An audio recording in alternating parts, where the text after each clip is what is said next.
The burden of Egypt. Behold, the Lord rideth upon a swift cloud, and shall come into Egypt, and the idols of Egypt shall be moved at his presence, and the heart of Egypt shall melt in the midst of it. And I will set the Egyptians against the Egyptians, and they shall fight every one against his brother, and every one against his neighbor, city against city, kingdom against kingdom. And the spirit of Egypt shall fail in the midst thereof, and I will destroy the counsel thereof, and they shall seek to the idols, and to the charmers, and to them that have familiar spirits, and to the wizards. And the Egyptians will I give over into the hand of a cruel lord, and a fierce king shall rule over them, saith the Lord of hosts. And the waters shall fail from the sea, and the river shall be wasted and dried up. And they shall turn the rivers far away, the brooks of defense shall be emptied and dried up, the reeds and flags shall wither. The paper reeds by the brooks, by the mouth of the brooks, and everything sown by the brooks, shall wither, be driven away, and be no. The fishers also shall mourn, and all they that cast angle into the brooks shall lament, and they that spread nets upon the waters shall languish. Moreover they that work in fine flax, and they that weave networks, shall be confounded. And they shall be broken in the purposes thereof, all that make sluices ponds for fish.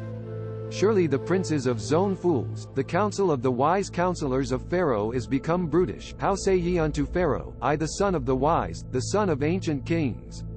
Where thy wise, and let them tell thee now, and let them know what the Lord of hosts hath purposed upon Egypt. The princes of Zoan are become fools, the princes of Noph are deceived, they have also seduced Egypt, the stay of the tribes thereof. The Lord hath mingled a perverse spirit in the midst thereof, and they have caused Egypt to err in every work thereof, as a drunken staggereth in his vomit. Neither shall there be work for Egypt, which the head or tail, branch or rush, may do.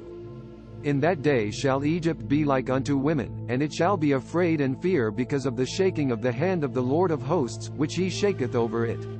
And the land of Judah shall be a terror unto Egypt, every one that maketh mention thereof shall be afraid in himself, because of the counsel of the Lord of hosts, which he hath determined against it.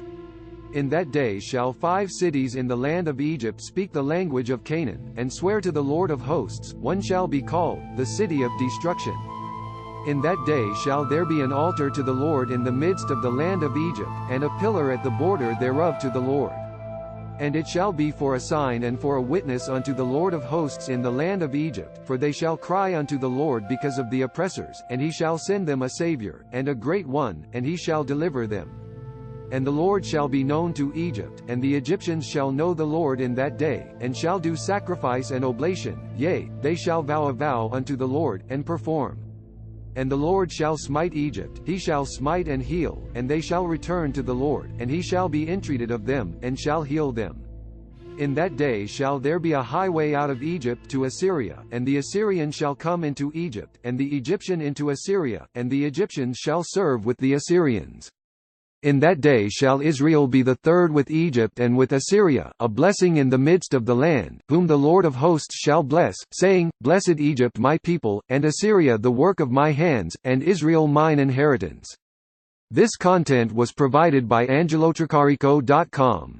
Subscribe to the channel for more stories.